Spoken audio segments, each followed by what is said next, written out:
On reprend Bezrat Hashem, on est dans le folio 48A depuis la semaine dernière. Alors, il faut faire très attention parce qu'on va rentrer dans un Zohar, comme je vous ai dit, très complexe et chaque détail, et on va voir aujourd'hui par exemple un exemple d'étude du Zohar qui est très importante pour comprendre d'abord du point de vue de la méthode et pour comprendre le terme dans lequel on est.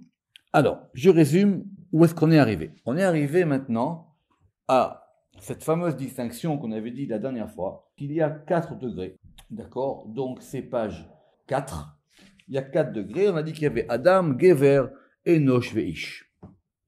Maintenant, on va rentrer dans 2 folios pour comprendre comment ces degrés s'articulent, et je le répète, ça va être très précis, donc il faut le faire et le refaire 10 fois pour comprendre, sinon vous allez sauter toutes les étapes. Comment on est arrivé à ces 4 degrés? C'était justement par rapport au verset qu'on avait vu, que vous vous rappelez de Yitron la Chorma, et par rapport à Tirlout, et Yitron la Or par rapport au Chocher. La première question que le Zohar il a posée, c'est de dire que si Adam, c'est le plus haut degré, comment dans notre sujet, mais le Rama qui dit qu'on n'a pas pris directement depuis Tazria, on a repris depuis le début de Vaïkra, à propos du Korban.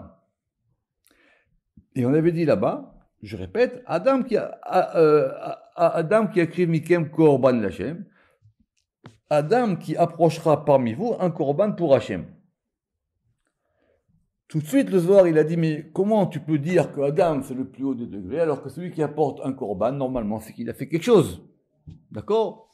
Man di uchata, uchtiv Adam. Qu'est-ce qui lui a répondu, Rabbi Yitzhak? Rabbi Yitzhak, il lui a dit attention. Évidemment que c'est pas pour rien que la Torah, elle a fait attention à indiquer à chaque fois Adam ou Ish, ou Gever ou Enosh, comme on va le voir. Elle a dit le Korban, c'est la plus haute des choses. Le Korban, c'est le maintien du monde des supérieurs et des inférieurs. Et il n'y a que le Korban qui est Naïcha de Kodesh Berichou, qui est l'apaisement du Saint béni soit-il. Or, qui est le plus à même de faire ce travail de rapprochement de Kodesh Berichou? C'est Adam. Avait Omer Adam. Des Ikaram et Kula, parce que celui, il est le plus honorable, ou même on pourrait traduire, si vous voulez, le plus précieux. D'accord? Je vous ai envoyé sur le groupe le PDF. Vous pouvez me rajouter des notes si vous voulez. C'est pas encore terminé cette traduction. Alors, le Rama qui finit de faire très attention à toutes les étapes du raisonnement qui vont apparaître maintenant. Est-ce que Rabbi Yitzhak, il a répondu à la question que comment est-ce qu'on peut dire que Adam c'est le plus haut des degrés alors qu'il va apporter un korban? Alors, c'est assez technique. Parce que quand vous regardez là-bas les versets, on va parler après de la description des corbanotes.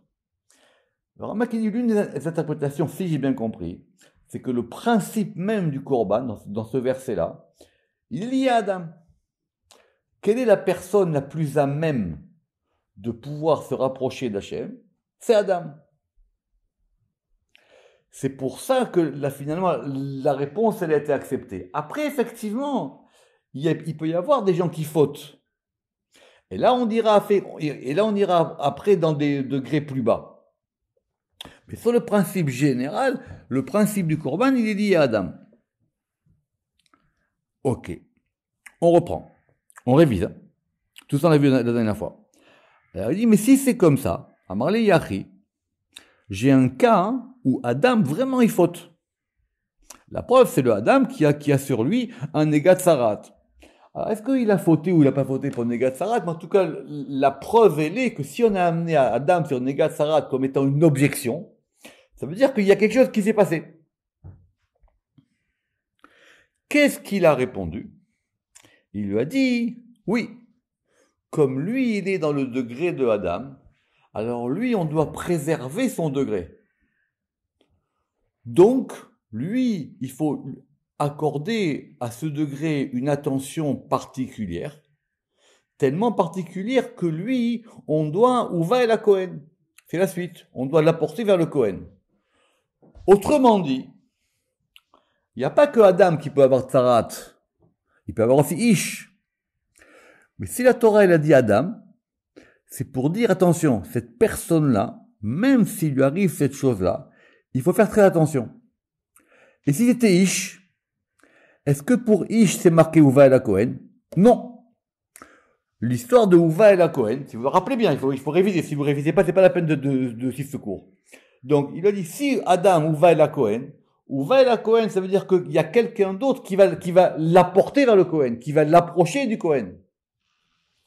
Parce qu'on a repéré en lui un degré fort. Donc, est-ce que ça veut dire que tout le monde a la même attention? Non. Mais ça veut dire aussi une autre conséquence, que ce degré de Adam, tout d'un coup, il va devenir flexible. C'est-à-dire, au départ, on a dit le degré de Adam, il est absolu, c'est le plus haut degré. Maintenant, ce degré-là, il peut avoir des variantes. Alors, tu m'as amené l'exemple du verset de Korban, ok, c'est le principe général. Maintenant, tu me ramènes l'exemple de Negat Tsarat, de l'affection, comme ça qu'on a traduit, de Tsarat. Il reste encore Adam. Donc, la question, c'est quoi? Est-ce que tu es en train de me dire que parce qu'il est Negat Tsarat, il s'appelle plus Adam? Non. Il peut s'appeler encore Adam. Il s'appelle encore Adam, mais il a une Negat Tsarat. À tel point que c'était la fin, Uberin Kartiv, Adam, Veuva el Cohen. Et c'est pour ça qu'il a dit maintenant Veuva el Cohen. Très bien. On passe en page 5. L'octive et la Uva. Donc pour lui, il y a marqué Uva. Ça veut dire c'est pas il va tout seul, c'est-à-dire que c'est une personne, elle a un problème, et elle dit maintenant moi j'ai un problème, alors j'y vais. Non. Lui, il y a une attention qu'on doit faire attention à ce que justement il soit en adéquation avec son degré de Adam. C'est-à-dire, il faut faire très attention. Il est toujours Adam, mais il y a quelque chose où il peut être est-ce qu'il peut être encore plus Adam ou moins Adam? C'est ça la question. Il est encore Adam, mais on doit faire attention à ce qu'il remonte dans son degré de Adam. Des Kolman de Chamele, parce que tout celui qui le voit. On va faire attention aujourd'hui à chaque mot. Ça veut dire quoi, Kolman de Chamele? Tout celui qui voit. Est-ce qu'une personne, elle est capable, quand elle voit quelqu'un, de dire lui il est Adam ou lui il est Ish? C'est-à-dire quoi, des Kolman de Chamele? Tout celui qui le voit. Si tu me dis qu'il voit qu'il a une Sarat, alors oui, mais la Torah ici, d'après le Zohar, elle a dit Adam, elle n'a pas dit Ish. Alors apparemment, ça se voit. Apparemment, quelqu'un qui a ce degré, ce statut de Adam, il y a des gens qui peuvent le voir. Donc cette personne-là qui a détecté que lui, il a un degré de Adam en lui. Alors il se doit de l'approcher vers le Kohen. Des diyukna kadisha la letivachi. Très important. Parce que l'image sainte, ou la figure sainte, elle ne peut pas rester ainsi. Donc, ça veut dire quoi qu'il ne peut pas rester ainsi? Donc, ça veut dire qu'on voit bien que c'est pas bien. On voit bien qu'il y a quelque chose qui a été perdu. Alors, quelqu'un, il dit, lui, je vois qu'il est Adam, et il ne peut pas rester dans cette situation-là. Donc, il faut que je l'amène au Kohen. Et la preuve dure du Zohar, Urtiv, Ish ve'isha ki yebo naga, Bishu isha ki yebo besaram be'arot, L'octive Béou Véouva. Alors, on va s'arrêter là-dessus. À tel point que quand on va dans les versets suivants, qu'on va ramener ici, que la même affection peut atteindre quelqu'un qui ne s'appelle pas Adam, mais qui s'appelle Ish, Ish o Isha, et Ish o Isha. Là-bas, il n'y a pas marqué Velactive Béou Véouva. Il n'y a pas marqué Véouva. Il est terrible ce soir. La notion de Véouva, elle est que sur Adam. Elle n'est pas sur Ish. Comment on s'en sort avec ça? Vous comprenez ce que je veux dire ou pas? Déjà, qui va être capable de distinguer si lui il est Ish ou si lui il est Adam? Je répète, on a dit que quoi Adam? Adam c'est l'homme tel qu'il a été créé par Dieu. Mais, Ish o Isha, Ish o Isha, Velo yektiv. Be'u ve'uva. Donc, tu es en train de me dire que cette notion de ve'uva, à savoir qu'on doit faire en sorte que la personne, elle soit conforme ou qu'elle puisse remonter dans son statut, mais elle s'appelle toujours Adam. Il faut que ce soir, vous le fassiez 200 fois. Pourquoi est-ce que, parce que le Ramak, il est très loin dessus. Et pourquoi est-ce qu'on ne dit pas que celui qui a négat Sarat, du coup, il s'appelle Ish? Pourquoi il garde encore son statut de Adam? Vous comprenez la question? Toutes ces questions-là, vous allez devoir, si vous voulez faire ce cours, les faire 200 fois.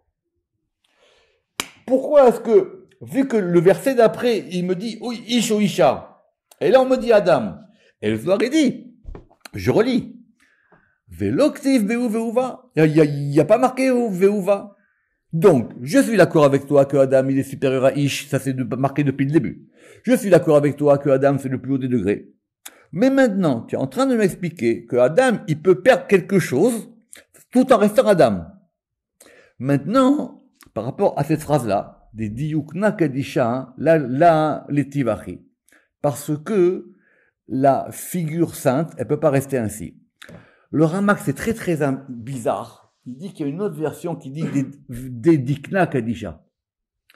C'est quoi la différence entre diyukna et dikna? Dikna, c'est la barbe. Il dit parce que la barbe sainte, elle peut pas rester ainsi. Ça voudrait dire quoi cette version de Dikna Kadisha? Parce que la barbe dans la Hydra, surtout la Rabat et la Zouta, ça indique la perfection de l'homme, la perfection des degrés d'en haut.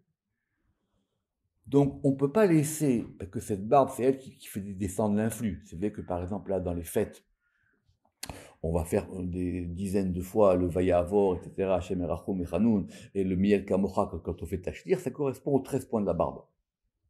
Ces 13 points de la barbe, ce sont les 13 points de la miséricorde. Donc il dit, il ne peut pas rester comme ça.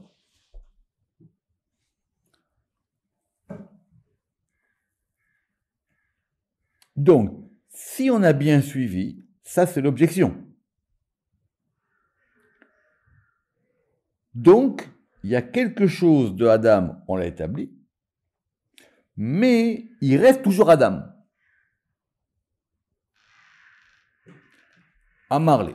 Alors attention, le paragraphe qu'on va faire maintenant, il faut faire très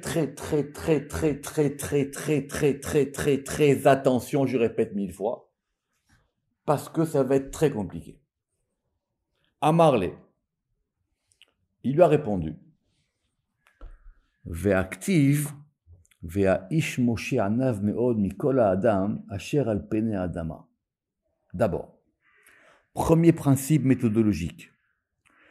Quand le Zohar, il ramène un verset, c'est pas pour rien. C'est pas juste pour faire bien.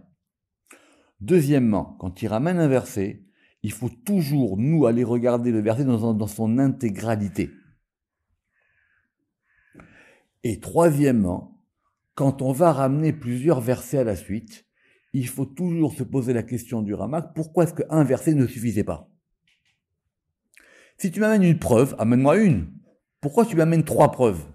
Si tu m'amènes 3 preuves, c'est que la première et la deuxième ne suffisent pas. Ou que la première amène une chose, que la deuxième n'amène pas, que la troisième n'amène pas. D'accord. Pourquoi c'est important? Parce que dans vos versions de base, vous avez simplement Vea Ish Moshe Anav Meod. Et vous n'avez pas la suite du verset. Alors, la suite du verset, c'est quoi? Anav Meod Mikol Adam. Très bien. Lisons le verset. Et l'homme Moshe, Anav Meod, il était très humble, Mikol Adam, plus que tout Adam. Asher al pene Adama, qui est sur la terre. Reprenons. Premier argument, et c'est un argument, j'allais dire, massu. Tu es en train de me parler de Adam. Tu m'as dit Adam.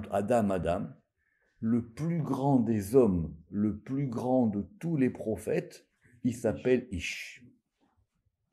On n'a pas vu marqué à propos de Moshe Adam.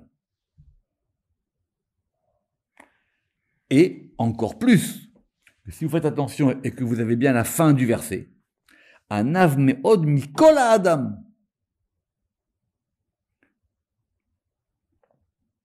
Asher al pene Adama. Maintenant, en fonction des versions du Zohar, on va ramener ici plusieurs versets. Et ce que je vous dis va s'appliquer, parce que j'ai vu que même dans d'autres textes, ils ne font pas attention à ça. Évidemment, Baruch Hashem, le Ramak, il sait faire ça. Donc, premier argument, fort.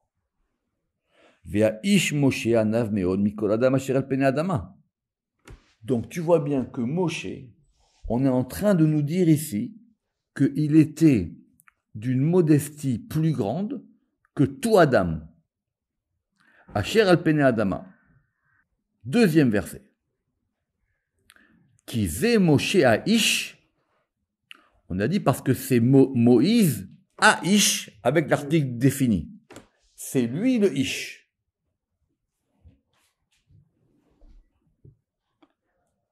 Amai lo ikre Adam. Alors pourquoi est-ce qu'on n'a pas appelé Adam? Pourquoi est-ce que même le plus grand de tous les hommes sur terre, on ne l'a pas appelé Adam? On va d'abord relire la question avant d'essayer d'analyser la réponse. Quand on dit Vea ish Moshe anav meod mikol Adam, on voit bien que c'est pas un ish n'importe commun. C'est pas n'importe quel ish. Vea ish Moshe anav meod mikol Adam.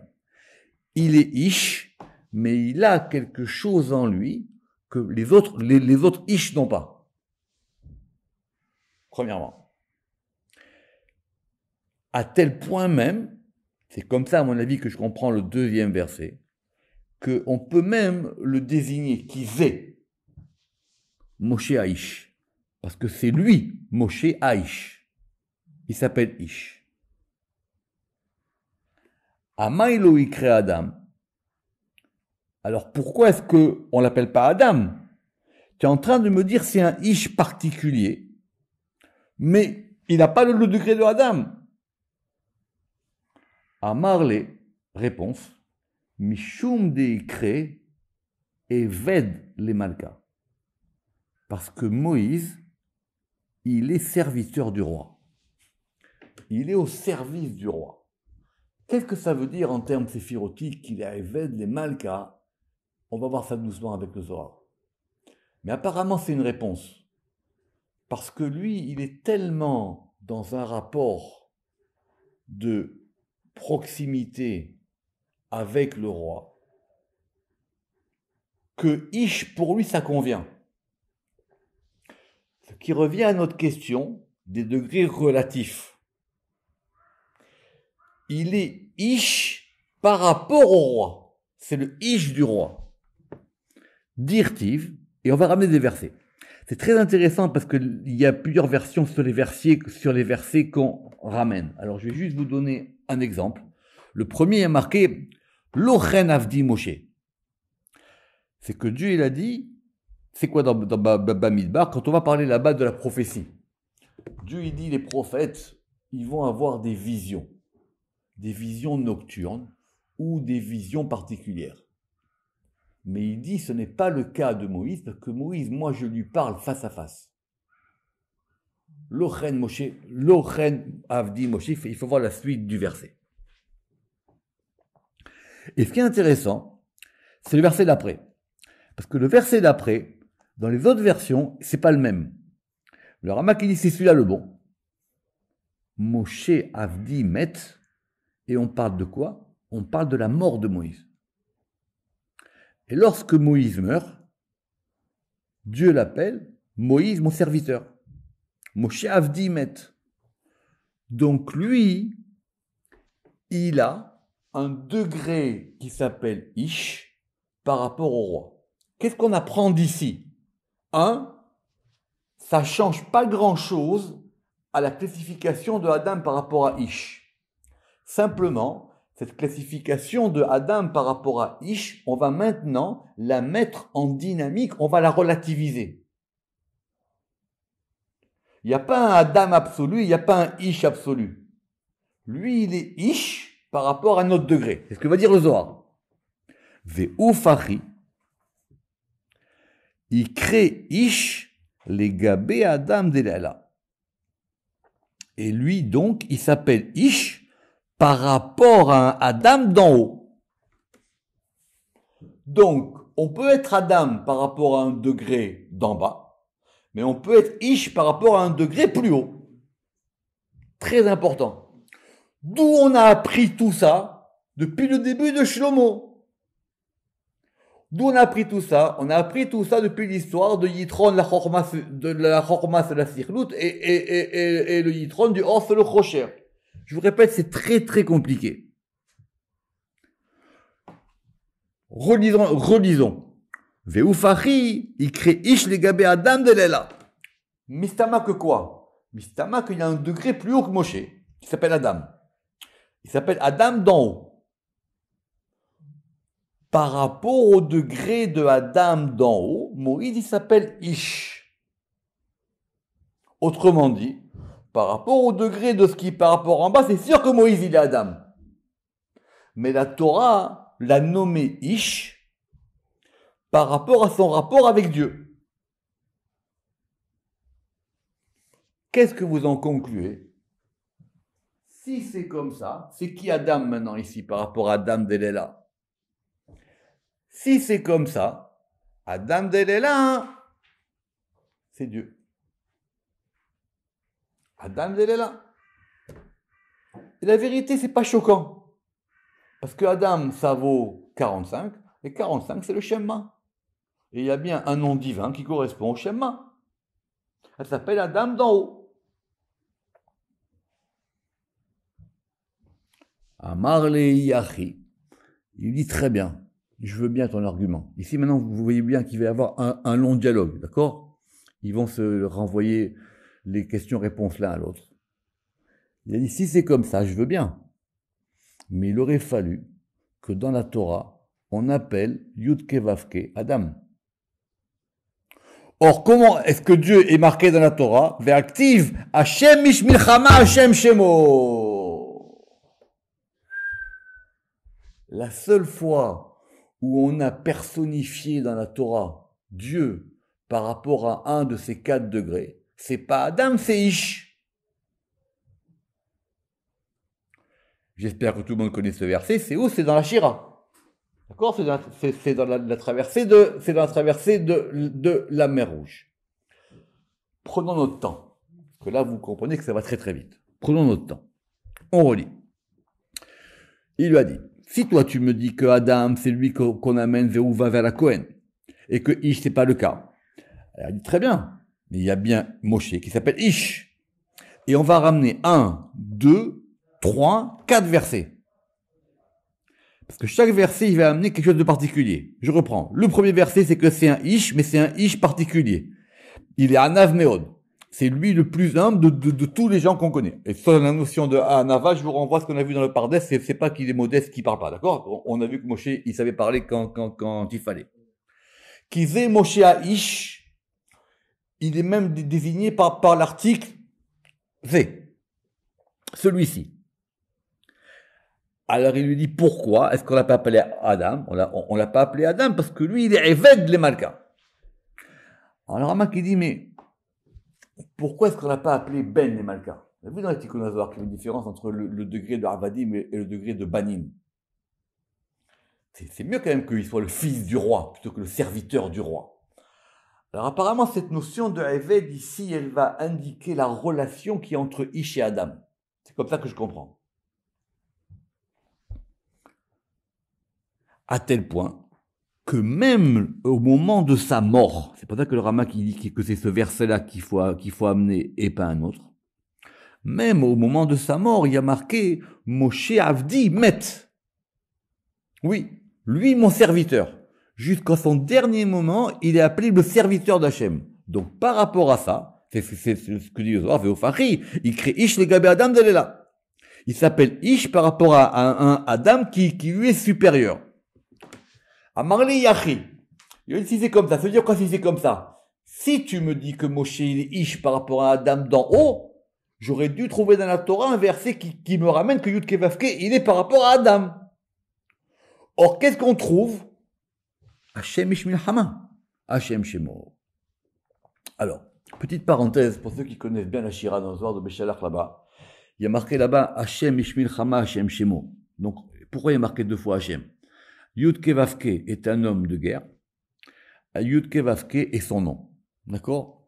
De ce verset là-bas, il y a un yichud parce que ça donne un nom particulier de Dieu. Il y a un nom particulier de Dieu qu'on va trouver avec ce verset quand on fait Hachem Ish Milchama Hachem Shemo. Velaktiv Adam Milchama. Et c'est pas marqué Adam Milchama. Si ce que tu me dis c'est vrai que Moshe il est Ish par rapport à un degré de Adam, pourquoi est-ce qu'on n'a pas marqué Adam Milchama? Très bien. Le Ramaz, qui est très très subtil, il dit que le Midrash, il dit que quand ils ont traversé la mer Rouge et qu'ils ont vu la présence divine qui va noyer les Égyptiens et faire passer les Juifs dans les... Vous savez qu'ils ont passé chacun dans leur conduit, ils sont passés chacun selon leur degré. Ils ont dit qu'ils l'ont vu comme un jeune homme. Ils l'ont pas vu comme un vieillard. Vous comprendrez pourquoi est-ce qu'il a ramené ce Midrash-là. Alors il dit normalement, même si Dieu il est en train de faire la guerre sur terre, et il se dévoile à eux comme un homme, parce que le Midrash aussi il pose la question, il dit pourquoi est-ce qu'on a ici accordé Ish à Dieu? Pourquoi est-ce qu'on a appelé Hachem Ish? Il dit parce qu'ils ont vu comme un jeune homme avec des armes et qui avait une épée et qui était en train de faire ce qui allait se passer pour la mer Rouge. Alors attention. Il lui a répondu Sod Hashem le'irav ou verito le'odiam. Il lui a répondu par un verset des psaumes. Le secret de Yud Ke Vav Ke, il est pour ceux qui le craignent, ou berito et son alliance, le'odiam pour ceux qui le connaissent. Qu'est-ce que ça veut dire? Première explication, la plus simple, que tout le monde donne, ce sont des choses secrètes auxquelles tu n'as pas accès.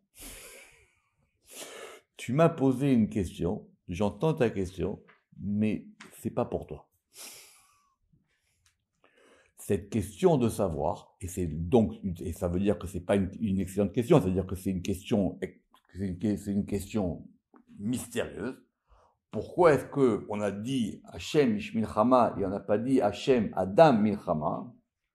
Sod Hachem l'irav. Le secret de Yud Ke Vav Ke, c'est pour ceux qui le savent.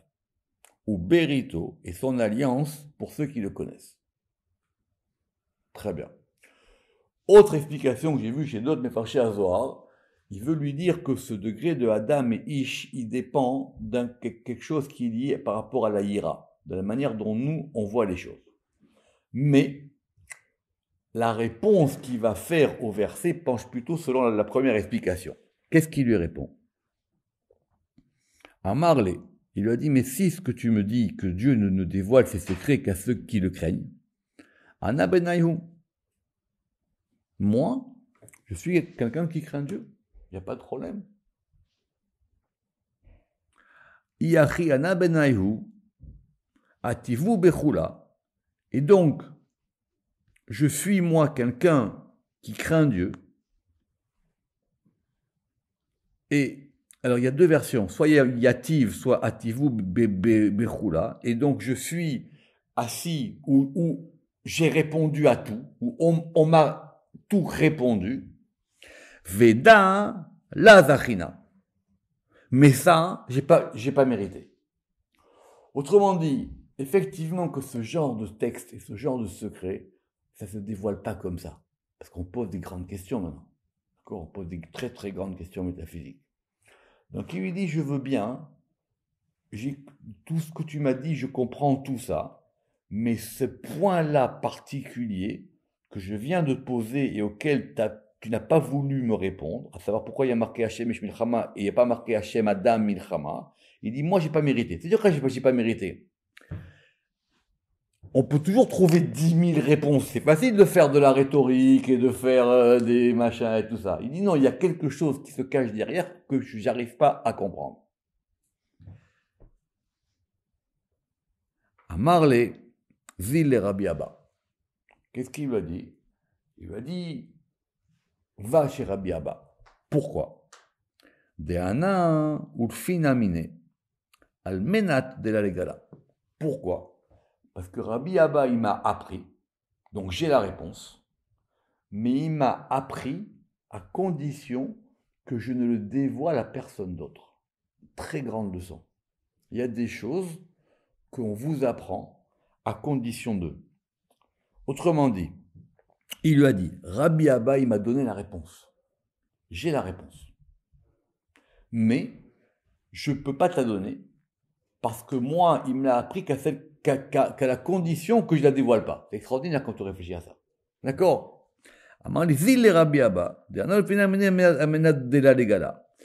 Pour ceux qui connaissent un peu le Zohar, qui c'est Rabbi Abba? Rabbi Abba, c'est le scribe de Rabbi Shimon. Dans la Hydra, on verra que c'est Rabbi Abba Yaktiv, c'est lui qui était assis à droite de Rabbi Shimon, et c'est lui qui a noté tous les trucs, à tel point que d'après le Ramak, Rabbi Abba, c'est peut-être lui le premier rédacteur du Zohar. Qu'est-ce qu'il a fait? Il a été chez Rabbi Abba. Il a dit, on va régler ce problème.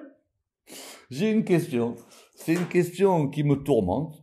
Lui, il n'a pas voulu me donner la réponse pour des raisons que je comprends. Alors, je vais aller chez Rabbi Abba. Autrement dit, peut-être que Rabbi Abba, moi aussi, il va me le dire. Azal Gabe de Rabbi Abba. Ashkache de Avad Arish ve'amar. Alors, évidemment, Rabbi Abba, c'est pas la porte à côté, hein. Il va pas, il dit, je sais pas, je fais le tour du pâté de maison, hein. Ça se trouve, des fois, il est parti 6 mois, hein. Il était à droite, il était à gauche, c'est pas qu'il est parti comme ça, d'accord? Il était chez Rabbi Abba. Et quand il arrive chez Rabbi Abba, il était en train de faire un cours d'Arish. Il faisait une dracha. Et c'est quoi la dracha de Rabbi Abba? Et matai itkeresh limuta delela. Quand c'est qu'est appelé la totalité, la perfection, la complétude de l'en haut, ou de tout selon les versions. Donc il pose une question à ses élèves. Il dit, c'est quoi le degré le plus parfait des choses dans l'en haut? Réponse. Kad yativ kucha berichu bechorsaya. Lorsque le Saint béni soit-il, il est sur son trône. J'espère que tout le monde compte. Il y a kucha berichu et il y a le trône. Des fois, il y a le trône, il est sans le roi, et des fois, le roi, il est sans le trône. D'accord? Pour ceux qui ont fait char à Biyad du Ramak, on voit très bien que Kucha Berichu, c'est au moins Tzilut, et le trône, c'est le monde de la Bria. Et que des fois, les deux mondes, ils sont l'un pas à côté de l'autre. Donc, il peut y avoir un trône sans roi, et il peut y avoir un roi sans trône. Mais quand le roi, il est sur le trône, alors effectivement, là, ça se trouve que c'est parfait. Parce qu'on voit vraiment un roi.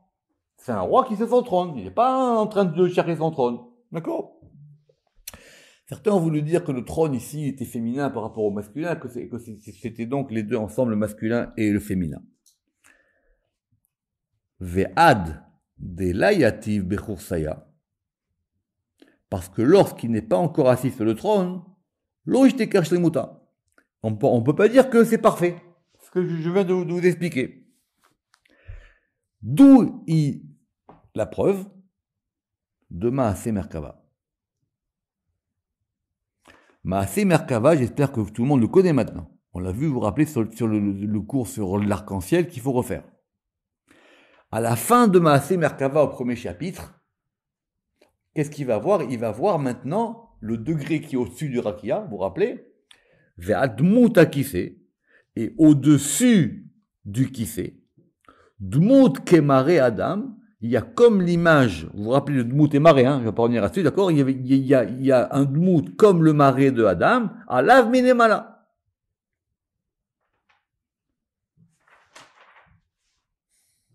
Alors évidemment, il n'y a pas de hasard. On a des questions de Adam et de Ish, et il arrive chez Rabbi Abba, et Rabbi Abba, il est en train de parler de ça. D'accord? Déjà, c'est pas mal. D'accord?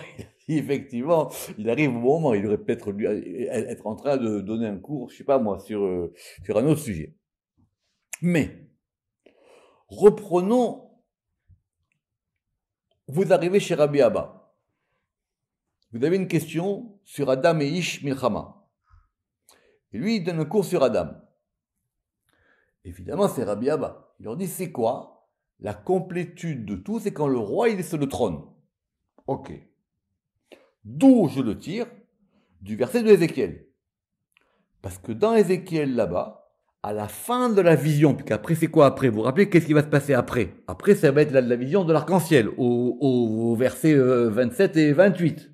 Et après Ézéchiel, il a dit, j'ai vu tellement que je suis tombé sur ma face. Il faut connaître les versets. Très bien. Et il dit, qu'est-ce que je vois comme plus haut degré? Je vois un trône, et je vois sur le trône Adam. Je reprends. Ce verset, il vient apporter la preuve de quoi? D'après Rabbi Abba. Il vient apporter la preuve, il y a marqué Mifourash. Kadiativ Kutchebrechu Bekursaya. Lorsque le Saint béni soit-il, il est sur son trône. D'où il a la preuve? Il a la preuve d'Ézéchiel. Or, Ézéchiel, qu'est-ce qu'il a vu? Lui, il a vu Adam. Donc, pour Rabbi Abba, il n'y a pas de problème. Kutchebrechu, c'est Adam. Mais Kutchebrechu, c'est Adam par rapport à la vision d'Ézéchiel. Quand Ézéchiel, il voit maintenant à la fin de tout ce qu'il a vu, vous vous rappelez les chayot, tout ça, on va y revenir, il voit un trône, et sur le trône, il voit Kemaré Adam. Évidemment, c'est comme une vision de Adam. Oui, c'est Dieu, il n'y a pas de problème. D'ailleurs, même, la vérité, il me fait qui dit que c'était aussi marqué dans Daniel, que Daniel, là-bas aussi, il a vu un vieillard sur un trône. D'accord?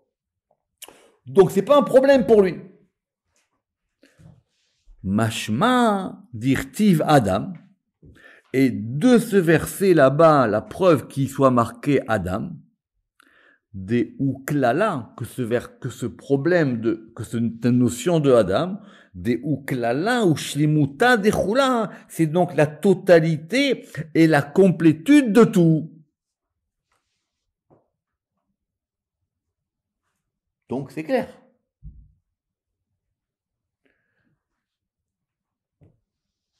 Amar Rabbi Yehuda, il dit, bon, je suis content d'être arrivé à ce moment-là. Effectivement, je vois que nous parlons des mêmes choses. C'est pour ça qu'il dit, Berir Rahamana de Ashkachit Lach Be'ai. Il dit, je remercie le miséricordieux parce que je t'ai trouvé en train d'expliquer notre sujet. Il dit, mais j'ai toujours ma question. Amarle Iachi. On va prendre encore 5 minutes. Pourquoi est-ce qu'il a toujours la question? Pourquoi est-ce que ce que Rabbi Abba vient de lui dire, ça lui a pas enlevé sa question? Normalement, ça aurait dû lui enlever sa question.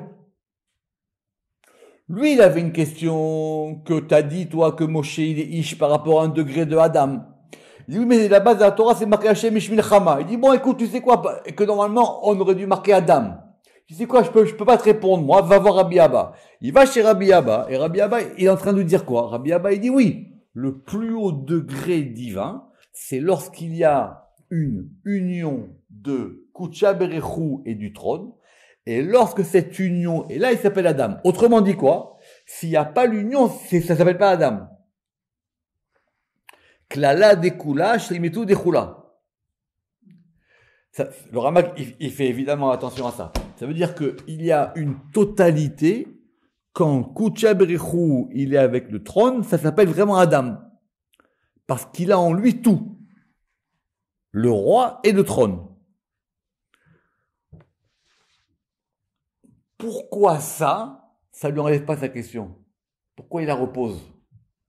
Vous réfléchirez à ça. Baruch Adonai Le'olam. Amen ve Amen.